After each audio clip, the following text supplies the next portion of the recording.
Now this one's going to be interesting, condensing the essence of quality culture into our 6 to fix in 6.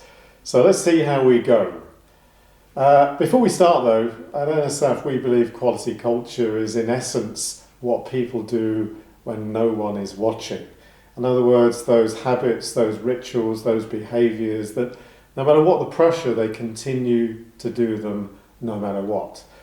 Well, I'm going to pose 6 questions to you, well 7 actually, so instead of giving you a 6 to fix, I want you to consider these questions very carefully because the answers you provide will tell you what you need to know about your quality culture.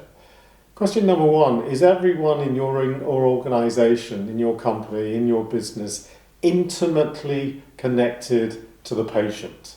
Intimately connected to the patient. So not just talking about profit and loss, not just talking about rejects, but the patient is at the forefront of everything they do, everything they think.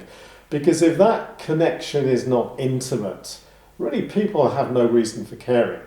So do you put the patient first in everything that you do each and every day? So that's the question number 1 for you. Question number 2, do you have a see it, say it, and solve it culture? In other words, a culture that is blame-free and transparent, and one that sees problems as learning opportunities, deviations as the essence of continuous improvement. Question number 3, your quality assurance people totally integrated with manufacturing. In other words, they sit shoulder to shoulder with them on the production line, assisting, helping, coaching, mentoring, guiding, but really doing their very best to transfer their knowledge into the people that really do matter most, those that influence the quality of your products, namely those actually making them. So are your QA people totally integrated? And also, do you have an organisation structure that allows people from quality to move into manufacturing and people from manufacturing to move into quality? Because certainly in my experience, the best quality people I've met have been those that have come from a manufacturing background, and the best manufacturing people I've met have actually come from a quality background. So that's question number 3 for you. Question number 4, to help assess your quality culture, do your measures drive the right behaviour? Now we all have lots of KPIs and performance measures, but before deciding a measure, do you ask the question, what behaviour do we want to encourage first? So question number 4. Question number 5, do your leadership at every level manage by walking about? In other words, they're visible, they're accessible, their office is the shop floor, the warehouse, the laboratory, not the meeting room, not sat behind their desk doing emails.